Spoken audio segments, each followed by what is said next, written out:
ഇന്ന് എൻ്റെ കൂടെയുള്ളത് നമുക്ക് എല്ലാവർക്കും കണ്ട് സുപരിചിതമായ ഒരു മുഖമാണ്. നമുക്ക് വെൽക്കം ചെയ്യാം ശാലു കുര്യൻ. വെൽക്കം. ഇപ്പോൾ പെട്ടെന്ന് എവിടുന്നറിയില്ല ഈ കുറേ ട്രോൾസും ഒക്കെ ആയിട്ട് ചന്ദനമഴ പതിയെ നമ്മളെ ട്രോൾ ചെയ്യാൻ വേണ്ടിയിട്ടാണ് ആദ്യം ഇത് പൊങ്ങി വന്നതെങ്കിലും ഇപ്പോൾ ഇഷ്ടംപോലെ എൻ്റെ ട്രോൾസ് മാത്രമല്ല ഈ പറയുന്ന ഡബ് സ്മാഷ് ചെയ്തിട്ടാണെങ്കിലും ശരി, പിന്നെ ഒന്നേന്ന് എപ്പിസോഡ് അഡിക്റ്റ് ആയ ആൾക്കാർ ശരി, ഇതിങ്ങനെ ട്രോൾസ് കണ്ട് ഒന്നേന്ന് എപ്പിസോഡ് കണ്ട് അഡിക്ഷൻ ആയിട്ടുണ്ട്. അപ്പോൾ വീണ്ടും ഈ പറയുന്ന കഥാപാത്രങ്ങൾക്കൊക്കെ ജീവൻ വെച്ചു. ഇപ്പൊ പുറത്തിറങ്ങുമ്പോ എങ്ങനെ ഇപ്പോഴും ആളുകൾ വന്നിട്ട് പറയാറുണ്ട് ഈ വർഷ വിശേഷങ്ങൾ? പുറത്തുള്ളവരെ വീട് നമ്മുടെ ഇൻഡസ്ട്രിയിലുള്ള ആൾക്കാർ പോലും എന്നെ വർഷ എന്നാണ് വിളിക്കുന്നത്. ഷാലു എന്നുള്ള പേരെല്ലാവർക്കും അറിയാം, എങ്കിൽ പോലും എൻ്റെ മുഖത്ത് നോക്കി വർഷ എന്ന് വിളിക്കാനേ തോന്നുള്ളൂ എന്നാണ് പറയുന്നത്. അന്ന് ഈ വർഷ എന്ന് പറയുന്ന കഥാപാത്രം ഭയങ്കര വില്ലത്തിയായിരുന്നു എല്ലാവർക്കും. കാരണം എല്ലാത്തിനും എഗൻസ്റ്റ് പറയുന്നു, അങ്ങനെ ചെയ്യുന്നു ഇങ്ങനെ ചെയ്യുന്നു എന്നുള്ളതായിരുന്നു. പക്ഷേ ഇന്നത്തെ ഒരു കാലഘട്ടത്തിന് വർഷയുടെ ക്യാരക്ടർ ഭയങ്കര റെലവൻ്റ് ആണ്. കാരണം അങ്ങനെ പറയണം, അങ്ങനെ ഒരു എന്തെങ്കിലും നമുക്ക് ഇഷ്ടമില്ലാത്ത കാര്യങ്ങൾ സംഭവിച്ചാൽ അത് ചോദ്യം ചെയ്യപ്പെടുന്ന ഒരു പെൺകുട്ടിയായി മാറണം, സ്ട്രോങ് ആയിട്ട് മാറണം. അതുകൊണ്ട് വർഷ ഇപ്പം എല്ലാവർക്കും ഭയങ്കര സ്വീകാര്യതയുള്ള ഒരു ക്യാരക്ടറാണ്. ഇവർ രണ്ടുപേരോട് സംസാരിക്കുന്നത്, നീ ഇന്നലത്തെ ചന്ദനമഴ കണ്ടായിരുന്നു, അത് മറ്റേ അമൃതയില്ലേ അവളെ മറ്റവളെ കാട്ടിക്കൊണ്ടാക്കി, മറ്റവളായിരിക്കുമല്ലോ ചെയ്തത് വർഷ എന്ന് പറയുന്ന ആ ഒരു സീന് അന്നത്തെ കാലത്തെ ആ ഇറങ്ങിയ സിനിമകളിലെല്ലാം ഈ ചന്ദനമഴയുടെ ഒരു റെഫറൻസ് എല്ലാ പടങ്ങളിലും ഉണ്ടായിരുന്നു. ചന്ദനമഴയ്ക്ക് മുമ്പ് എന്നെ അങ്ങനെ ആൾക്കാർക്ക് അറിയില്ല. ഓക്കെ, ഒരു ആർട്ടിസ്റ്റ് ആണ് എന്ന അതിനപ്പുറം ഇതുപോലെ ഇത്രയും റെക്കഗ്നൈസ്ഡ് ആയിട്ടുള്ളൊരു ക്യാരക്ടർ ഞാൻ ചെയ്തിട്ടില്ലായിരുന്നു. എല്ലാം നല്ല ക്യാരക്ടേഴ്സാണ് ചെയ്തതെങ്കിൽ പോലും അങ്ങനെ നോക്കിക്കഴിഞ്ഞാൽ എൻ്റെ ഗ്രാഫൊക്കെ ഉയർത്തിയത് ചന്ദനമഴയാണ്. ഈ നോർത്ത് ഇന്ത്യൻ ഫാമിലി, അപ്പം നമ്മൾ ഇത്രയും ഭയങ്കര ആർഭാടമായിട്ട് വീട്ടിലും അങ്ങനെയാണ് എന്നുള്ളത് നമ്മൾ രജിസ്റ്റർ ആക്കി കഴിഞ്ഞു. അങ്ങനെയാണ് ഞങ്ങൾ ഇങ്ങനെയാണ് എന്നുള്ളത്.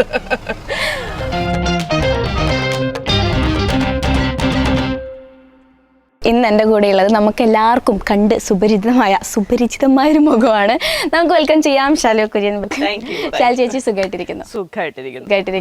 എനിക്ക് തോന്നുന്നു ഇപ്പോൾ മണിച്ചിത്രത്താഴ്, പിന്നെ ദേവദൂതൻ, ഇതൊക്കെ വീണ്ടും ആൾക്കാർ ചർച്ച ചെയ്യപ്പെടുന്ന ഒരു സമയമാണ്. നമ്മൾ കണ്ട് മറന്ന സിനിമ സീരിയലിലേക്ക് നോക്കുകയാണെങ്കിൽ ഇപ്പോൾ ഏറ്റവും കൂടുതൽ ചന്ദനമഴയാണ്. എല്ലായിടത്തും നോക്കിയാലും ട്രോള് രീതിയിലാണെങ്കിൽ കൂടെ ചന്ദനമഴ നിറഞ്ഞു നിൽക്കുക. അപ്പോൾ ശരിക്കും ഈ ചന്ദനമഴ ഇപ്പം ഇങ്ങനെ ട്രോളിലൂടെ ഒക്കെ കുറെ വരുമ്പോൾ എന്തൊക്കെയാണ് ഇപ്പോൾ ലൈഫിൽ അതായിട്ട് റിലേറ്റ് ചെയ്തിട്ട് വന്ന മാറ്റങ്ങൾ എന്തൊക്കെയാണ്? ചന്ദനമഴയ്ക്ക് മുമ്പും ശേഷവും എന്ന് പറയുന്ന പോലെയാണ് എൻ്റെ ഒരു ലൈഫ്.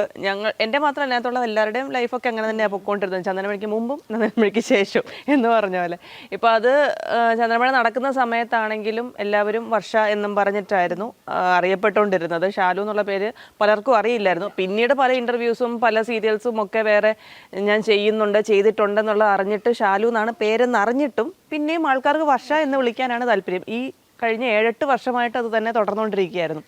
ഇപ്പോൾ പെട്ടെന്ന് എവിടുന്നറിയില്ല ഈ കുറേ ട്രോൾസും ഒക്കെ ആയിട്ട് ചന്ദനമഴ പതിയെ നമ്മളെ ട്രോൾ ചെയ്യാൻ വേണ്ടിയിട്ടാണ് ആദ്യം ഇത് പൊങ്ങി വന്നതെങ്കിലും ഇപ്പോൾ ഇഷ്ടംപോലെ എൻ്റെ ട്രോൾസ് മാത്രമല്ല ഈ പറയുന്ന ഡബ് സ്മാഷ് ചെയ്തിട്ടാണെങ്കിലും ശരി, പിന്നെ ഒന്നേന്ന് എപ്പിസോഡ് അഡിക്റ്റ് ആയ ആൾക്കാർ ശരി, ഇതിങ്ങനെ ട്രോൾസ് കണ്ട് ഒന്നേന്ന് എപ്പിസോഡ് കണ്ട് അഡിക്ഷൻ ആയിട്ടുണ്ട്. അപ്പോൾ വീണ്ടും ഈ പറയുന്ന കഥാപാത്രങ്ങൾക്കൊക്കെ ജീവൻ വെച്ചു.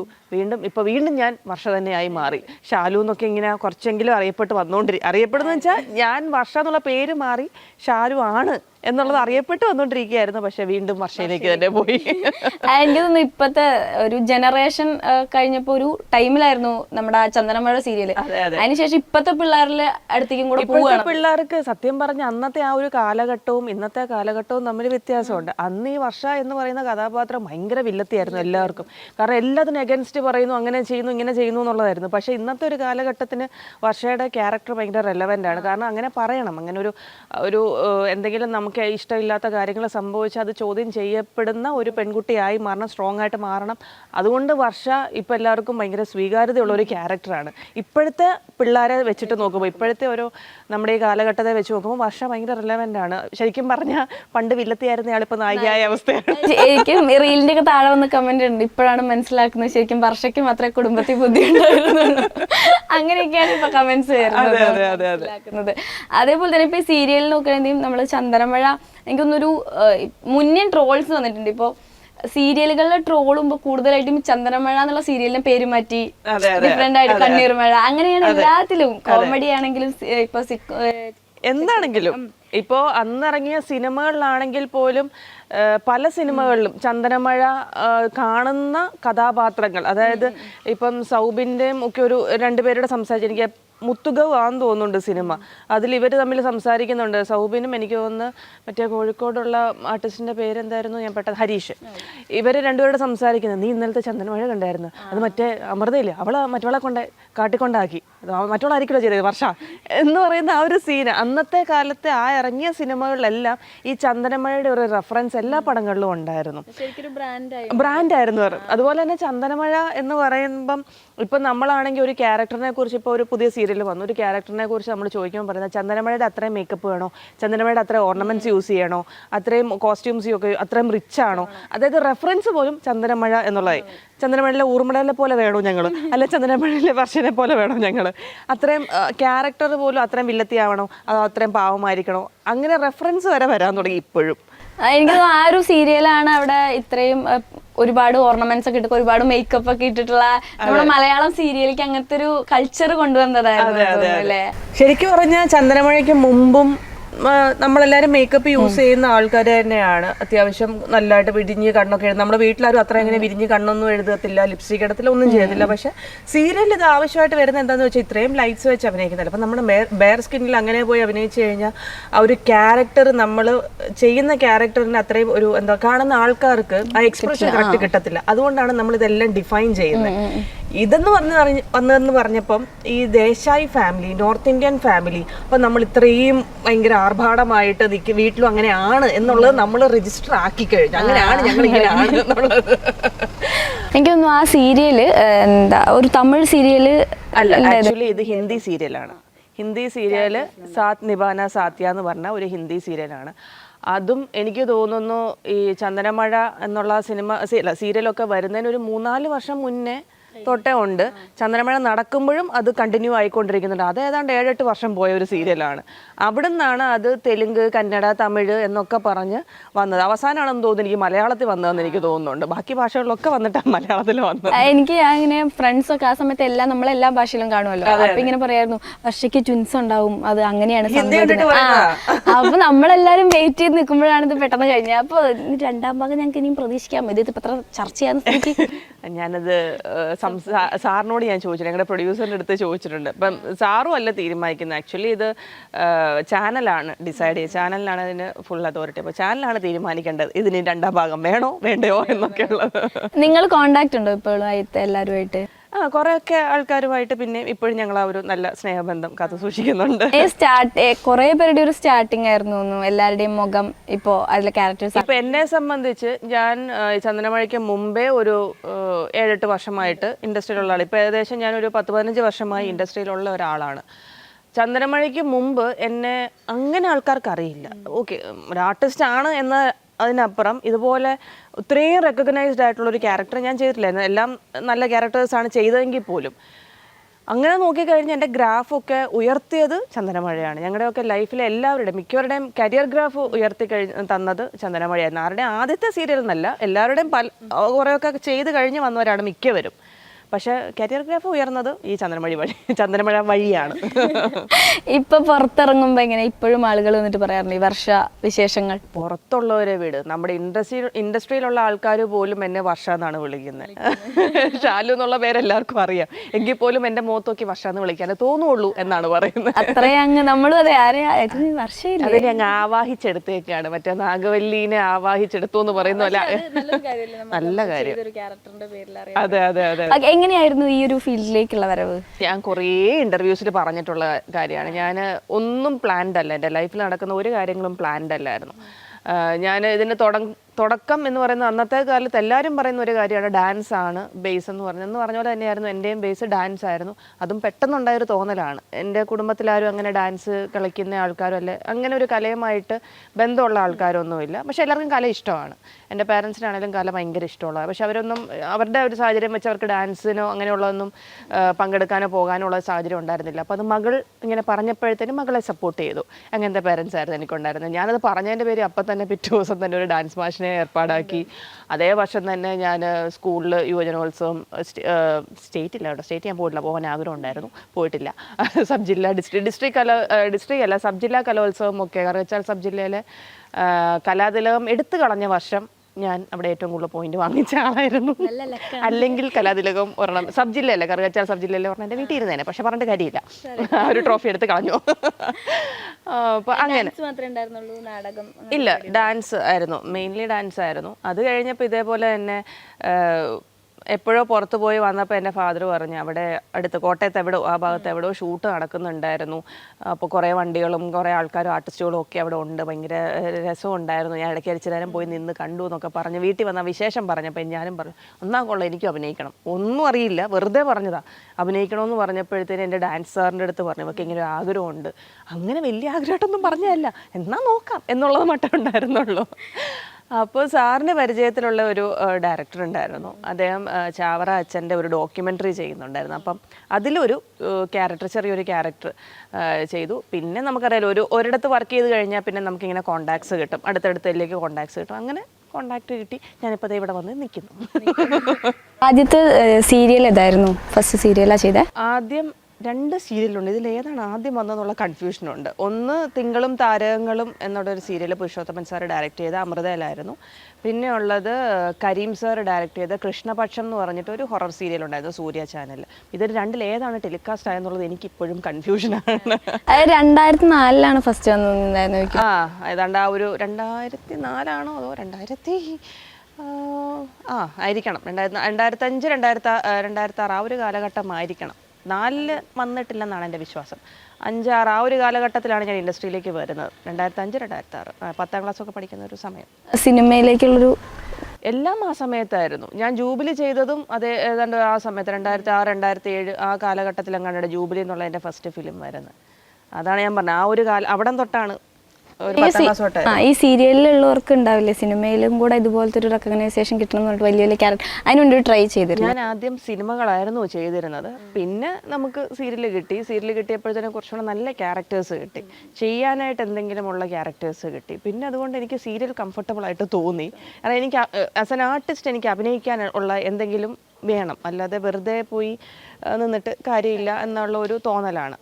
അപ്പോൾ എനിക്ക് അങ്ങനെ ഒരു ക്യാരക്ടേഴ്സൊക്കെ കിട്ടിയിട്ടുള്ളത് സീരിയലിലാണ്. അതുകൊണ്ട് ഞാൻ സീരിയലിൽ സ്റ്റിക്ക് ഓൺ ചെയ്തെന്നുള്ളൂ. നാളെ സിനിമയിൽ നല്ല ക്യാരക്ടേഴ്സ് വിളിക്കുകയാണെങ്കിൽ തീർച്ചയായിട്ടും ഞാൻ ചെയ്യും. ഞാൻ റോമൻസിൽ ഇതേപോലെ ചെയ്തിട്ടുണ്ട്, പക്ഷെ അത് ചന്ദനമഴ കഴിഞ്ഞതിന് ശേഷമാണ് ആൾക്കാർ തിരിച്ചറിഞ്ഞത്, ഓ അതാ കൊച്ചല്ലേ, ചന്ദനമഴയുള്ള കൊച്ചല്ലേ എന്ന് ചോദിച്ചിട്ട്. അതെ, അത് കറക്റ്റായിട്ട് എനിക്കത് ഡയലോഗ്സ് ഒന്നും ഇല്ലെങ്കിൽ പോലും ആ ഒരു പർട്ടിക്കുലർ സീൻ എപ്പോഴും ടി വി വരുന്നുണ്ടല്ലോ, മറ്റേ ബിജുമേനൻ വന്നിട്ട് അടിപൊളി എന്ന് പറഞ്ഞാൽ ലഡു കഴിച്ചിട്ട് അടിപൊളി എന്ന് പറയുന്നത് ആ സീൻ. അപ്പം മിക്കവാറും ടി വി വരുന്നതുകൊണ്ട് ആൾക്കാർ ശ്രദ്ധിച്ചത്, അയ്യോ ഇത് ആ കൊച്ചല്ലേ, ചന്ദ്രമണിയിലുള്ള കൊച്ചല്ലേ. ശരിക്കും ഈ സീരിയല് ശരിക്കും സാധാരണ ആൾക്കാരിലേക്ക് കൂടുതൽ സിനിമേനേക്കാളും കൂടുതലായിട്ട് നമ്മുടെ മുഖം അങ്ങോട്ട് നമ്മൾ വീട്ടിലെ ആളായിട്ട് മാറുന്നത് സീരിയൽ ചെയ്യുമ്പോഴാണ്. കാരണം എല്ലാവരുടെയും വൈകുന്നേരങ്ങളിൽ പണിയൊക്കെ ഒതുക്കി കഴിയുമ്പോൾ ഈ അമ്മമാരാണ് കൂടുതലും ഇത് കാണുന്നത്. അപ്പോൾ അവർക്ക് അവരുടെ ഫാമിലിയിലുള്ളതോ അല്ലെങ്കിൽ എവിടേക്കോ റിലേറ്റ് ചെയ്യാൻ പറ്റും നമ്മുടെ ക്യാരക്ടേഴ്സിനെ അല്ലെങ്കിൽ നമ്മുടെ ആൾക്കാർ. അതുകൊണ്ട് അവർക്ക് ആ ഒരു സ്നേഹം എപ്പോഴും നമ്മളോട് കാണും. വരുമ്പോഴും ഇങ്ങനെ കവളത്തൊക്കെ ഇങ്ങനെ പിടിച്ചിട്ട് സംസാരിക്കും. ഇങ്ങനെ ആരെങ്കിലും വന്നിട്ട് അമൃതേനെ ഉപദ്രവിക്കുന്നതിനുള്ള സംഭവമൊക്കെ പറഞ്ഞിട്ടുണ്ട്? സ്നേഹം കൊണ്ട് പിച്ചിട്ടുണ്ട്, അല്ലെങ്കിൽ പിച്ചിട്ടുണ്ട്. നീ ഞങ്ങളുടെ അമൃതനെ ഉപദ്രവിക്കൂടി എന്ന് ചോദിച്ചിട്ട് ഇങ്ങനെ പിച്ചിട്ടൊക്കെ ഉണ്ട്. അത് സ്നേഹം കൊണ്ട്, അല്ല ആരും മറ്റേ മടലെടുത്തോണ്ട് വന്നിട്ടില്ല. അതല്ല. അപ്പൊ ഈ ട്രോളൊക്കെ ഇങ്ങനെ വന്നുകൊണ്ടിരിക്കുമ്പോ ഇപ്പോഴും ആദ്യത്തെ സീനുകളൊക്കെ വരുമല്ലോ, റീൽസിലൊക്കെ വല്ലാണ്ട് വരുന്നുണ്ട്. എനിക്ക് എൻ്റെ ഇൻസ്റ്റ തുറക്കാൻ പറ്റൂല. അതായത് എൻ്റെ ഒരു ഫോട്ടോയോ എന്തെങ്കിലും ഇട്ട് കഴിഞ്ഞാൽ ഞാൻ മാറി കൊടുത്തേക്കണം. അവിടെ ഇപ്പൊ മുട്ടൻ അടിയാണ് ദേശായി ഫാമിലിക്കാരും പഠിപ്പുര വീട്ടുകാരും പിന്നെ വേറെ ഏഷ്യാനിലെ പല സീരിയൽ. എൻ്റെ ആ പ്രൊഫൈലുണ്ട് എൻ്റെ പേരിൽ, അതായത് വർഷ അഭിഷേക് ദേശായി, വർഷ ദേശായി, വർഷ മായാവതി, അങ്ങനെ കുറേ അക്കൗണ്ട്സ്, ഓരോ ക്യാരക്ടറിന്റെ പേരിൽ തന്നെ കുറേ അക്കൗണ്ട്സ് ഉണ്ട്. അങ്ങനെ എല്ലാവർക്കും എല്ലാ സാധനങ്ങൾക്കും എല്ലാത്തിനും ഉണ്ട്. ഞാൻ പോസ്റ്റ് ഇട്ടിട്ട് ഞാൻ അങ്ങോട്ട് മാറി നിൽക്കും, നിങ്ങളായി നിങ്ങളുടെ പാടം എന്താന്നായിക്കോ, എന്താന്ന് വെച്ചായിക്കോ. അവിടെ ഒരു സീരിയൽ, അവര് ഇപ്പൊ സ്ക്രിപ്റ്റ് ഒക്കെ എഴുതി അവർ സ്വന്തമായിട്ട് ഡയലോഗ് ഒക്കെ എഴുതിയിട്ട് മുട്ടനടിയാണ് അവിടെ. എന്തേലും ആയിക്കോട്ടെ, നടന്നോട്ടെ. ശരിക്കും അത് കാണുമ്പോ ഇപ്പൊ സീനുകളൊക്കെ കാണുമ്പോ ക്രിഞ്ച് വന്നായിരുന്നു, പക്ഷെ ഞാൻ ഇതൊക്കെ അഭിനയിച്ച അന്ന് അഭിനയിക്കുമ്പോഴേ ആക്ച്വലി തോന്നിയിട്ടുണ്ട്. അന്ന് ഞങ്ങൾ ചോദിച്ചിട്ടുണ്ട്, ഇതൊക്കെ ഏതേലും കുടുംബത്തിൽ നടക്കൂ, എവിടെങ്കിലും ഇങ്ങനത്തെ റൂൾസ് ആൻഡ് റെഗുലേഷൻസ്. അതാണ് അതിൻ്റെ ആൻസർ. കാരണം അതൊരു ദേശായി ഫാമിലിയാണ്, നോർത്ത് ഇന്ത്യൻ ഫാമിലിയാണ്. നമ്മുടെ മലയാളത്തിലില്ല, മലയാളത്തിൽ ഇങ്ങനത്തെ സംഭവമൊന്നുമില്ല. ഇത് അവിടുത്തെയാണ്, ചോദ്യം ചെയ്യാൻ പറ്റില്ല. ശരിക്കും ഇപ്പൊ നടന്നുകൊണ്ടിരിക്കുന്ന സീരിയലിലും അതെ, ഇപ്പൊ ഈ ലോജിക് ഇല്ലാത്ത കുറെ കാര്യങ്ങളാണല്ലോ നമ്മളിപ്പോ വിഷം കൊടുക്കുന്നു. നമ്മളൊന്നും വീട്ടിൽ ഭയങ്കര റയറായിട്ട് സിമ്പിൾ ആയിട്ട് ചെയ്തു പോകുന്നു. സത്യം പറഞ്ഞ സീരിയലിനേക്കാൾ ലോജിക് ഇല്ലാത്ത കാര്യങ്ങളാണ് റിയാലിറ്റിയിൽ നടന്നുകൊണ്ടിരിക്കുന്നത്. ശരിക്കും അത് വെച്ച് നോക്കുമ്പോൾ സീരിയലൊക്കെ എത്ര ഭേദം എന്ന് പലപ്പോഴും തോന്നിയിട്ടുണ്ട്. ഇപ്പൊ സീരിയൽ ഭയങ്കര ചേഞ്ച് വന്നിട്ടുണ്ട്. ഈ ഒരു ഇടയായിട്ടാണ് കുറച്ചും കൂടെ റൊമാൻസ് ഒക്കെ അത് പറയുന്നുണ്ട്. കുറെ ആളുകളൊക്കെ കമന്റ് ബോക്സിൽ അതും കൂടി റൊമാൻസ് ഒക്കെ. അപ്പൊ ആ ഒരു ചേഞ്ച് ഒക്കെയാണ് ഇപ്പൊ സീരിയലിന് കാലക്രമേണ വരുന്ന ഒരു ചേഞ്ചസിനൊക്കെ. ഞാൻ അഭിനയിച്ചത് വെച്ചിട്ട് എനിക്ക് പറയാൻ പറ്റുള്ളൂ. പണ്ട് ഞാൻ ഞങ്ങൾ റൊമാൻസ് ഒക്കെ ചെയ്യുമ്പോൾ പലതും ക്യാമറ ട്രിക്കിലൊക്കെ അങ്ങനെയൊക്കെ ആയിരുന്നു. അടുത്ത് നിൽക്കൂ, കഴിഞ്ഞു, അണ്ടർസ്റ്റുഡ് ആണ് പലതും. പിന്നെ എന്താ പറയാ, ഇപ്പൊ ഈവൻ ഫസ്റ്റ് സീൻ കാണിക്കുവാണെങ്കിൽ പോലും തമ്മിൽ നോക്കുന്നു, ലൈറ്റ് ഓഫ് ചെയ്യുന്നു, കഴിഞ്ഞു. അല്ലെങ്കിൽ ഫോട്ടോ ഫ്രെയിമിലേക്ക് പാൻ ചെയ്ത് പോകുന്നു, കഴിഞ്ഞു. അതേ ഉണ്ടായിരുന്നുള്ളൂ. ഇപ്പൊ കുറച്ചും കൂടെ ഡീറ്റെയിൽഡ് ആയിട്ട് കാണിക്കാൻ തുടങ്ങി. ആളുകളും ആക്ടിങ്ങിൽ വരുന്ന ആളുകൾക്കും അത് ഓക്കെയാണ്, ഇറ്റ്സ് പാർട്ട് ഓഫ് ജോബ്. അങ്ങനെ കാണുന്നുള്ളൂ, സിനിമ കാണുന്നില്ല പിന്നെന്താ എന്നുള്ളതാണ്. സിനിമ ഈ പറഞ്ഞ വീട്ടുകാരാണെങ്കിലും സിനിമ കാണുന്നവരുണ്ടല്ലോ, അവിടെയും ഇതുപോലത്തെ സീൻസ് ഉണ്ട്. സീരിയൽ ഭയങ്കര ടോക്സിക് ആയിട്ടുള്ള കാര്യങ്ങളും കൂടെ സ്പ്രെഡ് ചെയ്യുന്നുണ്ട്. അങ്ങനത്തെ ഒരു സംഭവം പറയല്ലോ നമ്മളെ സിനിമനേക്കാളും. ഇതൊരു ആർട്ടാണ്, അല്ലെങ്കിൽ ഇത് സിനിമയിലോ അല്ലെ സീരിയലിലോ അഭിനയിക്കുന്ന വെറും അഭിനേതാക്കൾ മാത്രമാണ്. ഇവര് റിയൽ ലൈഫിൽ ഇങ്ങനൊന്നും അല്ല. അത് അല്ല, ഈ കഥാപാത്രങ്ങൾ എവിടെയൊക്കെയോ നമ്മൾ ന്യൂസ് പേപ്പർ വായിച്ചാൽ കിട്ടില്ല ഇങ്ങനത്തെ കഥാപാത്രങ്ങൾ. റിയൽ കഥാപാത്രങ്ങൾ, റിയൽ ആൾക്കാരുണ്ട്. അവിടുന്ന് ഇൻസ്പയർഡ് ആയിട്ടായിരിക്കും നമ്മൾ ഓരോ കഥാപാത്രങ്ങളെ ചെയ്യുന്നത്. അല്ലാതെ നമ്മളിൽ നിന്ന് ഇൻസ്പയർഡ് ആയിട്ടല്ല അങ്ങോട്ട് പോകുന്നത്, അവിടുന്ന് ഇൻസ്പയർഡ് ആയിട്ടാണ് നമ്മൾ ഓരോ കഥാപാത്രങ്ങൾ ചെയ്യുന്നത്. അപ്പോൾ കാണുന്ന പ്രേക്ഷകരും കാണുന്ന ആൾക്കാരും ചിന്തിക്കുക, ഇതൊരു എന്റർടൈൻമെന്റ്, അതവിടെ തീർന്നു. അത് ഉള്ളിലോട്ട് എടുക്കേണ്ട കാര്യമില്ല. അത്രേ ഉള്ളൂ. നല്ലതും ചീത്തയും എല്ലാത്തിനും ഉണ്ടല്ലോ നല്ലതും ചീത്തയും. ഇതിപ്പോ നമ്മുടെ ഇൻഡസ്ട്രീനെ കുറ്റം പറയുന്നു, ഇത് വിട്. പുറത്ത് എത്രയോ ഓഫീസ് ജോലികളോ അല്ലെ മറ്റെന്തൊക്കെ എത്ര പ്രൊഫഷൻസ് നടക്കുന്നു ഉണ്ട്. അവിടെ ഒക്കെ ഇല്ലേ ഈ പറയുന്ന നെഗറ്റീവും പോസിറ്റീവും ഒക്കെ അവിടെ നടക്കുന്നുണ്ട്. അതാരും ചോദ്യം ചെയ്യില്ല. ചോദ്യം ചെയ്യുമ്പോൾ ഈ ഫെമിലിയർ ഫേസസിനെ വെച്ചിട്ട് മാത്രമേ എപ്പോഴും എല്ലാവരും ഈ പോയിന്റ് ചെയ്യുന്നുള്ളൂ. അതിന്റെ ആവശ്യമില്ല എന്നേ ഞാൻ പറഞ്ഞിട്ടുള്ളൂ. ഇപ്പൊ റിയൽ വർഷേനെയും നമുക്ക് ശാലു കുര്യനെ എടുക്കാം. നിങ്ങൾ സിമിലർ ആയിട്ട് അങ്ങനെ ഉണ്ടാവാൻ ചാൻസ് ഇല്ല, എന്നാലും ഉണ്ടോ ചോദ്യം ചെയ്യുന്നുണ്ട്. ഇപ്പൊ അന്ന് വില്ലത്തി എന്ന് പറഞ്ഞ അതല്ല, ഇപ്പൊ ഈ പറഞ്ഞ കണക്കില്ലാരും എന്നെ നായിയാക്കിയിട്ടുള്ളൂ. എന്താ നായിയാകാൻ കാരണം എന്ന് പറഞ്ഞാൽ വേറൊന്നും അല്ല, ചോദ്യം ചെയ്യുന്നു. നമുക്ക് ഇഷ്ടമില്ലാത്ത കാര്യങ്ങളെ ചോദ്യം ചെയ്തു. ഞാൻ ചെയ്യാറുണ്ട്, ചോദ്യം ചെയ്യും. എനിക്ക് ഇഷ്ടമില്ലാത്തത്, എന്റെ മനസാക്ഷിക്ക് നിരക്കാത്തതിനെ ഞാൻ ചോദ്യം ചെയ്യും. ശരിക്കും നമ്മൾ ഈ ആർട്ടിസ്റ്റ് എന്ന് പറഞ്ഞ് കാണുന്ന, ഇപ്പൊ നമ്മൾ സീരിയൽ കൂടെ മാത്രം കാണുന്ന ശാലു കുര്യൻ അല്ലാണ്ട് എന്താണ് ശരിക്കും ഇപ്പൊ വീട്ടിലുള്ള ഒരു ശാലു കുര്യൻ എന്ന് പറഞ്ഞാൽ? അയ്യോ, സീരിയലിലും സിനിമയിലും കാണുന്ന ഒന്നും ആളല്ല ഞാൻ. വീട്ടിൽ ഞാൻ എന്റെ മക്കളുടെ അമ്മയാണ്, എന്റെ ഭർത്താവിന്റെ ഭാര്യയാണ്, എന്റെ പേരൻസിന്റെ മകളാണ്. അത്രേ ഉള്ളൂ. അത് എങ്ങനെയാണോ എല്ലാവരും എങ്ങനെയാണോ വീട്ടിൽ, അതേപോലെ തന്നെ ഞാൻ സാധാരണ ആളാണ്. ഇപ്പൊ ഷൂട്ടിംഗ് തിരക്കുകളൊക്കെ ആയിട്ട് ബിസിയാണോ? ഷൂട്ടിങ് എനിക്കിപ്പോൾ ഉണ്ട്. മഴവിൽ മനോരമയില് കൺമണി, എന്ത് കൺമണിയാന്ന് അറിയില്ല കേട്ടോ. ഞാൻ എല്ലാ ഇന്റർവ്യൂസിലും പറയുന്നതാണ്, കാരണം ആ പേര് ഇതുവരെ ഫിക്സ്ഡ് ആയിട്ടില്ല. കൺമണി ഉണ്ട് എന്നാണ്. ഞാനപ്പോൾ അവരോട് ചോദിച്ചു, ഞാൻ കൺമണി എന്ന് പേര് പറഞ്ഞോട്ടെ എന്ന് ചോദിച്ചു. അത് പറഞ്ഞു, പക്ഷെ അതിന് മുമ്പ് എന്തെങ്കിലും വരും, ഓക്കെ ആണോ സൂപ്പർ ആണോ എന്നുള്ളത് ഇതുവരെ ഫിക്സ് ചെയ്തിട്ടില്ല. അപ്പോൾ ഒരു കൺമണി ഉണ്ടാവും എന്നാണ് എൻ്റെ അടുത്ത് പറഞ്ഞത്. അതുകൊണ്ട് അവർ തന്ന ഉറപ്പിലാണ് ഞാനിപ്പോൾ ആ പേര് പറയുന്നത്. എന്തോ ഒരു കൺമണി. എന്നത്തേക്ക് പ്രതീക്ഷിക്കാം? ഓണം അടുപ്പിച്ചായിരിക്കണം. ഇപ്പൊ വരുമല്ലോ, സെപ്റ്റംബർ 2nd വീക്ക് എന്തോ അല്ലേ. ചോദിക്കാൻ എന്താണ് ഓണപരിപാടികൾ? ഓണപരിപാടി പ്രത്യേകിച്ചൊന്നുമില്ല, നാട്ടിൽ പോവും, വീട്ടുകാരുടെ കൂടെ ഇരുന്ന് ഓണസദ്യ കഴിക്കും. നമുക്കതാണ്, ഓണസദ്യ കഴിക്കുകയാണ് മെയിൻ. അപ്പോൾ 20 വർഷമായിട്ട് അഭിനയം തുടർന്നുകൊണ്ടിരിക്കുക, തികഞ്ഞില്ല എന്നാണ് എൻ്റെ ഒരു വിശ്വാസം. 2024 വരുമ്പോൾ അല്ലേ വർഷം എത്ര പ്രായമൊക്കെ ആയി. ഇത്രയും കാലത്തിൽ ഈ അഭിനയം മാത്രമല്ലാണ്ട് വേറെ ഏതെങ്കിലും ഈ ഫീൽഡിൽ തന്നെ എന്തെങ്കിലും നോക്കണം തോന്നിയിട്ടുണ്ടോ? ഡയറക്ഷനോ അല്ലെങ്കിൽ? എനിക്ക് അഭിനയം മതി, എനിക്ക് അതാണ് ഇഷ്ടം.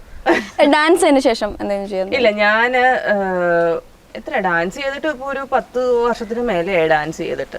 ഇല്ല, എനിക്ക് അത് ഞാൻ പറഞ്ഞില്ല, ഇതൊക്കെ പെട്ടെന്നല്ല, അത് പാഷൻ കൊണ്ടുണ്ടായ തോന്നലൊന്നും അല്ല, പെട്ടെന്നുണ്ടായ തോന്നല. എനിക്ക് അങ്ങനെ പാഷനായിട്ട് ഇപ്പോഴും നിൽക്കുന്ന ഈ അഭിനയം മാത്രമേ ഉള്ളൂ.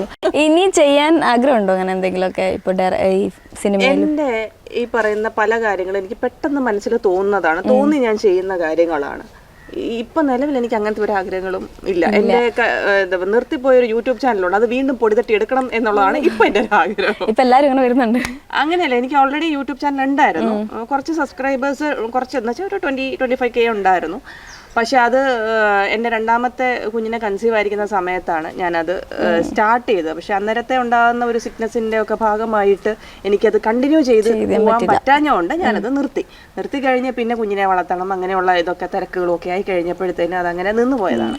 അപ്പോൾ അത് വീണ്ടും റീസ്റ്റാർട്ട് ചെയ്യണം എന്നുള്ള ഒരു ഇപ്പം അതാണ് മനസ്സിൽ കിടക്കുന്നത്. അത് വീണ്ടും എങ്ങനെയൊക്കെ പൊടിതട്ടി എടുക്കണം എന്നുള്ളൊരു ആഗ്രഹം. എനിക്ക് ഈ സോഷ്യൽ മീഡിയയിൽ ഇങ്ങനെ ആക്റ്റീവ് അല്ലാതിരിക്കുന്നത് നിങ്ങളുടെ കരിയറിനെ എങ്ങനെ ഏതെങ്കിലും രീതിയിൽ ഞാൻ സോഷ്യൽ മീഡിയ ആളല്ലാത്തത് കൊണ്ട് അതിപ്പോൾ എൻ്റെ ഇൻസ്റ്റ ചെക്ക് ചെയ്താലും അറിയാം. ബാക്കി എല്ലാവരും ഇങ്ങനെ റീൽസും കാര്യങ്ങളും ഒക്കെ എല്ലാ ദിവസവും എന്തെങ്കിലുമൊക്കെ എടുത്തിടുന്നുണ്ട്. ഞാൻ ആകെ എൻ്റെ ഫോട്ടോയെ ബന്ധപ്പെട്ട റീലോ അല്ലെ വർക്കുമായിട്ട് ബന്ധപ്പെട്ട എന്തെങ്കിലുമൊക്കെ ഇടാറുള്ളൂ. അത് ഞാൻ പറയാം, സോഷ്യൽ മീഡിയ പേഴ്സൺ അല്ല. എന്നെ കൊണ്ട് യൂട്യൂബ് എത്രമാത്രം മുന്നോട്ട് കൊണ്ടുപോകാൻ പറ്റും എന്നുള്ളതും എനിക്കറിയില്ല. Just try. കാരണം നമ്മുടെ ലൈഫിലെ കുറേ നല്ല മൊമെന്റ്സുകളുണ്ട്. അതൊക്കെ ക്യാപ്ചർ ചെയ്ത് വെച്ചിട്ട് വേറെ ഒന്നിനു വേണ്ടിയിട്ടല്ല, നമ്മുടെ അവിടെ കുറച്ച് കഴിയുമ്പോൾ നമുക്കിത് കാണുമ്പോൾ നല്ല രസമാണ്. അപ്പൊ അതിന് വേണ്ടിയിട്ട് കിടന്നോളുമല്ലോ. ഓക്കെ.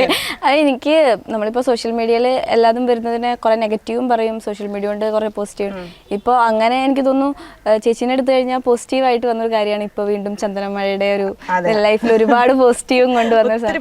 അപ്പൊ ആ ട്രോളുന്നവരോടായാലും എനിക്ക് ഒരു ടീമുണ്ട്, 2-3 ഗേൾസിന്റെ ഒരു ടീം, അവര് ഇത് ചെയ്യുന്നേ, ഇതിന്റെ ഓരോ റീൽസ് എടുത്ത് ചെയ്യുന്നേ. അങ്ങനെ ട്രോളുന്നവരോടും ഒക്കെ എന്താണ് ചേച്ചിക്ക് പറയാനുള്ളത്? A very big thanks. കാരണം കഴിഞ്ഞു പോയ ഒരുപാട് എത്രയോ വർഷങ്ങളായിട്ട് എത്രയോ സീരിയൽസ് വരുന്നു, എത്രയോ ഹിറ്റായ സീരിയൽസ് ഉണ്ടായിരുന്നു. ആ സീരിയൽസിൽ നിന്നൊക്കെ വ്യത്യസ്തമായിട്ട് നിങ്ങളിത് ട്രോളാനാണെങ്കിലും ചന്ദ്രമഴ എടുത്തു. പക്ഷെ അതുകൊണ്ട് ഞങ്ങളെപ്പോലെ ഉള്ള ആർട്ടിസ്റ്റുകൾക്ക് ഒരുപാട് പ്രയോജനം ഉണ്ടായത് മീൻസ് പോസിറ്റീവ് ആയിട്ടുള്ള കാര്യങ്ങളാണ് ഞങ്ങളുടെ ലൈഫിൽ സംഭവിച്ചുകൊണ്ടിരിക്കുന്നത്. ആർട്ടിസ്റ്റിനെ എപ്പോഴും ലൈം ലൈറ്റിൽ നിർത്തിയത് നിങ്ങളാണ്. വീണ്ടും ഞങ്ങളെപ്പോലുള്ളവരെ വീണ്ടും ലൈം ലൈറ്റ് നിർത്തുന്നത് നിങ്ങളാണ്. അപ്പം നിങ്ങളത് കണ്ടിന്യൂ ചെയ്തുകൊണ്ടിരിക്കുക. അതായത് നമ്മളെ ഇൻസൾട്ട് ചെയ്യുന്ന കാര്യങ്ങളൊന്നും അല്ല ഇതുവരെയാണ്. അതായത് ഈ ട്രോൾ എന്ന് പറയുമ്പോൾ കുറച്ചൊക്കെ കുത്തിച്ചുള്ള സംഭവങ്ങൾ വേണം, അതൊക്കെ ഓക്കെയാണ്. അല്ലാണ്ട് അങ്ങ് ഇൻസൾട്ട് ചെയ്യുന്നുള്ളതല്ല, അങ്ങനത്തെ വേണ്ടാന്നേ ഉള്ളൂ. പക്ഷെ ഓക്കെ, ഞങ്ങളൊക്കെ എൻജോയ് ചെയ്യുന്നുണ്ട്. എന്നെ സ്വന്തമായി ട്രോൾ ചെയ്യുന്ന ആളാണ്. ഇപ്പൊ റീസെന്റ് ആയിട്ടുള്ള ഇൻസ്റ്റാ പോസ്റ്റ് ഒന്ന് ചെക്ക് ചെയ്താലും അറിയാം, മറ്റേ നാഗവല്ലിയുടെ സംഭവം വെച്ചിട്ട് എടുത്ത് അത് ഞാൻ അറിയാതെ ഷൂട്ട് ചെയ്തതാണ്. ക്യാമറാമാൻ്റെ കൂടെയുള്ള അസിസ്റ്റന്റ് പയ്യൻ, പുള്ളി അറിയാണ്ട് ഷൂട്ട് ചെയ്തിട്ട് ഞാൻ പറഞ്ഞു ഇങ്ങനെ ഷൂട്ട് ചെയ്ത്. അപ്പം ഞാൻ പറഞ്ഞു നീ ട്രോളാനാണോ എന്ന് ചോദിച്ചപ്പോഴത്തേന് ഒരു സാധനം ഉണ്ടാക്കി തരാം അതൊക്കെ പറഞ്ഞിട്ട് തന്ന്. അപ്പം ഞാൻ പറഞ്ഞു നിനക്ക് മാക്സിമം എന്താ ചെയ്തോ, കുഴപ്പമില്ല, എനിക്ക് ഫീൽ ആവില്ല, ചെയ്തോ, ഞാൻ പോസ്റ്റ് ചെയ്തോളാം എന്ന് പറഞ്ഞു. അങ്ങനെ ചെയ്തു തന്നതാണ്. അപ്പൊ സ്വന്തമായിട്ട് ട്രോളാൻ വരെ ഇഷ്ടമുള്ള ആളാണ്. നിങ്ങൾ ട്രോളിക്കോളുക, സന്തോഷം, മനസ്സറിഞ്ഞ് പറഞ്ഞാൽ ഭയങ്കര സന്തോഷമുണ്ട്. ഒരുപാട് ഇൻസൾട്ടിങ് ഇതിലേക്ക് പോകാണ്ടിരുന്നാൽ ചന്ദ്രമഴന്റെ ട്രോളുകൾ കൂടുതൽ ക്യാരക്ടർ വെച്ചിട്ട്. അതുകൊണ്ടാണ് പറഞ്ഞത് ഭയങ്കരമായിട്ട് എൻജോയ് ചെയ്യുന്നുണ്ട്. എല്ലാവരുടെയും കാണാറുണ്ട്, ഒത്തിരി പേര് എനിക്ക് അയച്ചു തരാറുണ്ട്. മിക്കവരുടെയും ഞാൻ മെൻഷൻസ് വരുന്നുണ്ട്, കാണാറുണ്ട്. ഞാനൊരു സോഷ്യൽ മീഡിയ പേഴ്സൺ അല്ലാത്തതുകൊണ്ടാണ് അത്രയ്ക്ക് അങ്ങോട്ട് ഇല്ലാത്തത്. പക്ഷെ ഞാൻ എല്ലാം കാണാറുണ്ട്.